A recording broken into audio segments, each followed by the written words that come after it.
रख हौसला बंदे होना परेशान।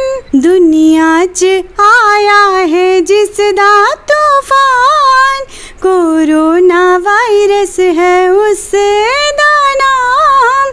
भारत साडा भी फसी हो गया, दुनिया च आया है जिस दा तूफान, रख हौसला बंदे होना परेशान।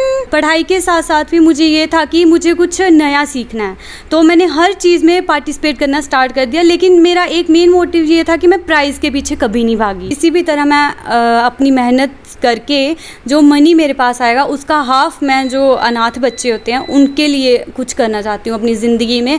मुझे अनाथ बच्चों के लिए कुछ करना है। नमस्कार, NH1 न्यूज़ में आपका स्वागत है और मैं हूं आपके साथ रजत गंडोत्रा। आज हम मौजूद हैं कटरा में और आपको हम रूबरू करवाएंगे कटरा की बेटी जो एक मल्टी टैलेंटेड गर्ल है, जिन्हें विशाली राजपूत, कटरा गर्ल विशाली राजपूत के नाम से भी जाना जाता है। इनसे बात करेंगे और आपको बता दें कि हर क्षेत्र में इनकी अलग पहचान है, चाहे वो पेंटिंग हो, चाहे वो सिंगिंग हो, चाहे वो डांसिंग हो। हर क्षेत्र में इन्होंने अपना नाम रोशन किया है। आज हम आपको इनसे रूबरू करवाएंगे और इनसे आपकी पूरी बात करवाएंगे। मैम, स्वागत है आपका NH1 न्यूज़ में। बिल्कुल, जय माता दी। सबसे पहले तो आप एक अपनी सुरीली आवाज़ में एक गीत हमारे दर्शकों को सुनाइए। बिल्कुल, मैं वही सॉन्ग सुनाना चाहूँगी जो भी लेटेस्ट मैंने डोगरी सॉन्ग निकाला था ऑन कोरोना पे। दुनिया च आया है जिस दा तूफान, कोरोना वायरस है उस दा नाम। भारत साडा भी फसी हो गया,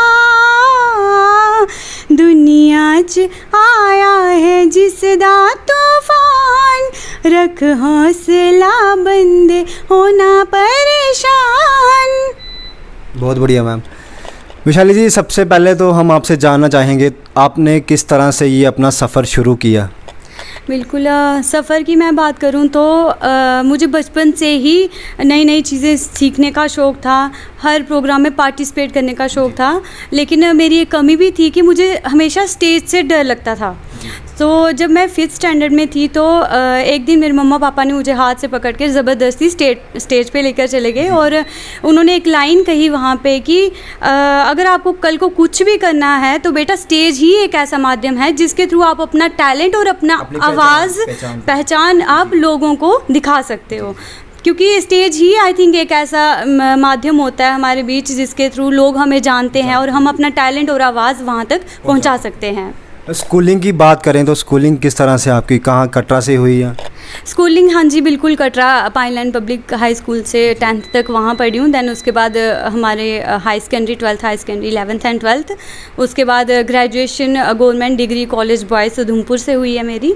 एंड पढ़ाई के साथ साथ भी मुझे ये था कि मुझे कुछ नया सीखना है, तो मैंने हर चीज़ में पार्टिसिपेट करना स्टार्ट कर दिया। लेकिन मेरा एक मेन मोटिव ये था कि मैं प्राइज़ के पीछे कभी नहीं भागी।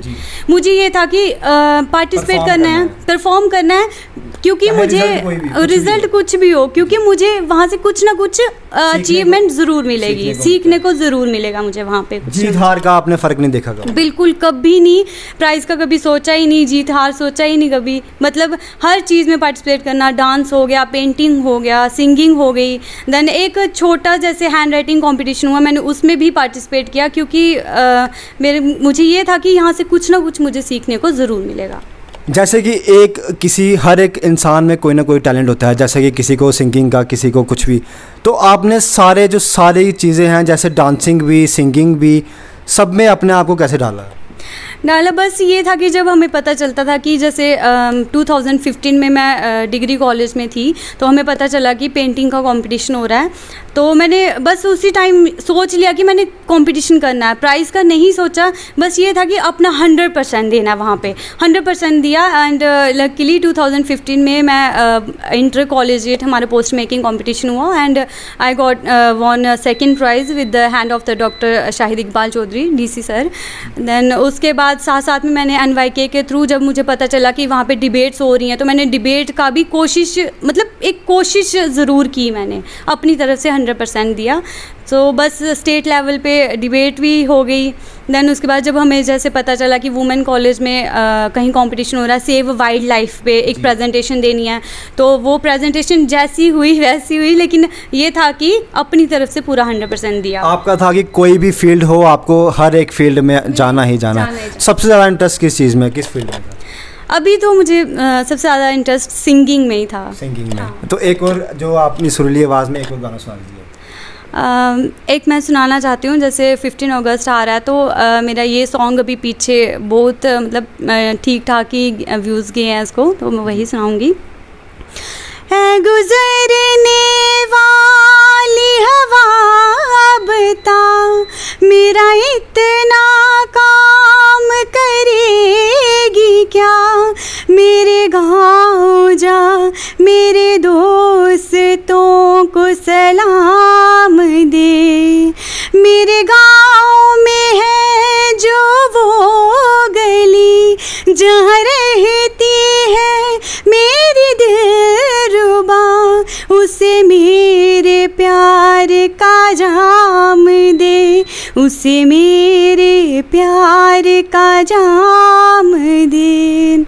ये सॉन्ग मैंने डेडिकेट किया था उस time armies and doctors always जो भी इस टाइम सहयोग दे रहे हैं, तो मैंने ये सॉन्ग उनको सभी को डेडिकेट किया। विशाली जी, जब आपने अपना सफ़र शुरू किया, जब सफ़र कोई भी इंसान हो जब अपना सफ़र शुरू करता है तो बीच में बहुत सारी कठिनाइयाँ भी आती हैं।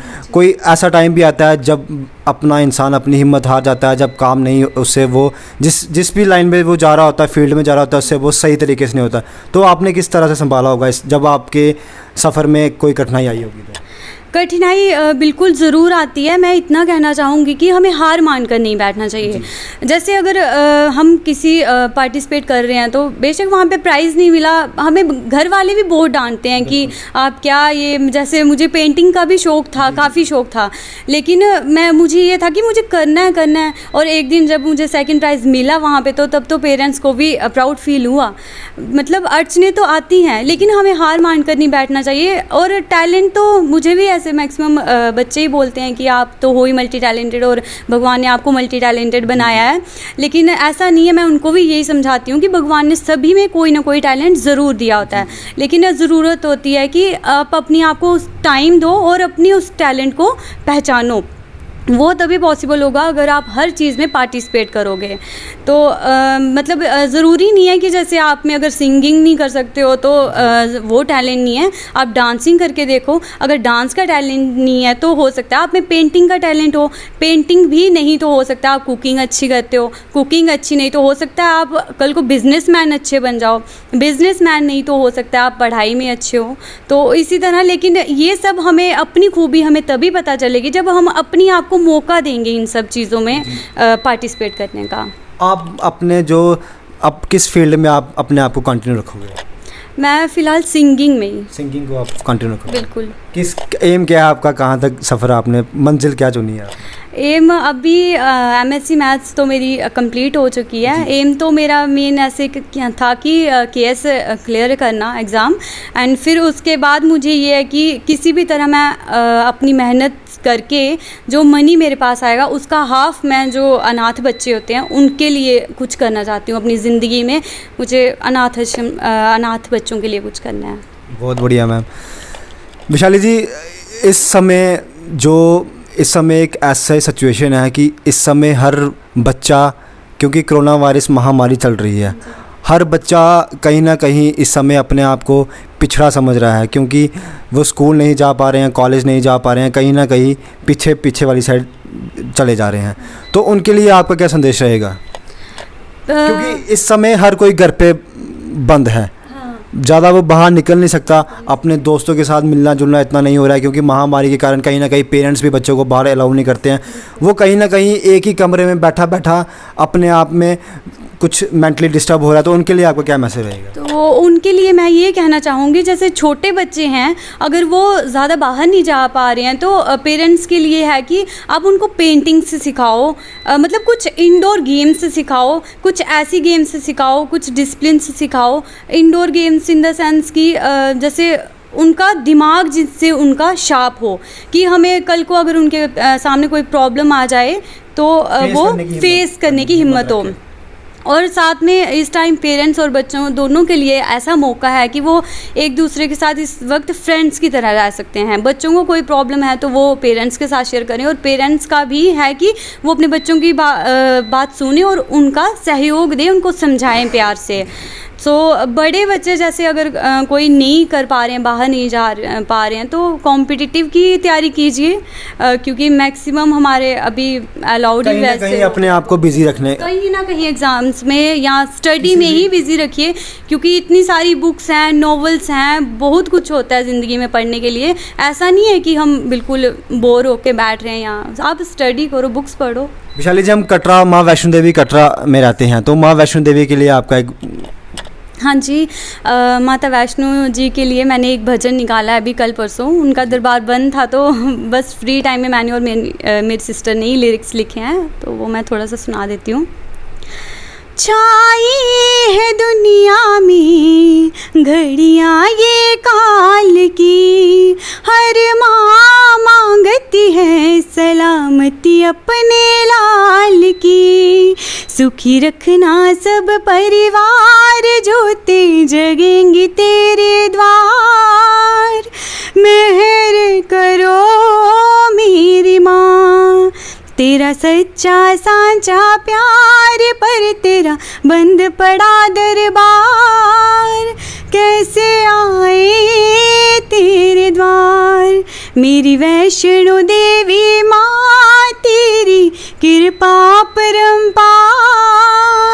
कैसे आए तेरे द्वार। हमने आपको रूबरू करवाया विशाली जी से, जो कि कटरा गर्ल विशाली राजपूत के नाम से भी जानी जाती हैं। आपने इनकी सारी बातें सुनी, इनके संगीत भी सुने।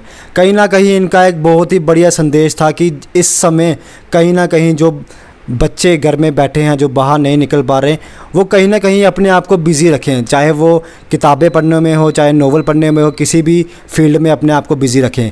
क्योंकि जब वो बिज़ी रखेंगे अपने आप को, तो कहीं ना कहीं उनका जो मन है वो लगा रहेगा। और आपने इनकी आवाज़ सुनी, बहुत ही सुरीली आवाज़ में ये गाती हैं। इन्होंने हमारे साथ टाइम दिया, अपना वक्त हमसे साझा किया। विशाली जी, बहुत बहुत शुक्रिया आपका।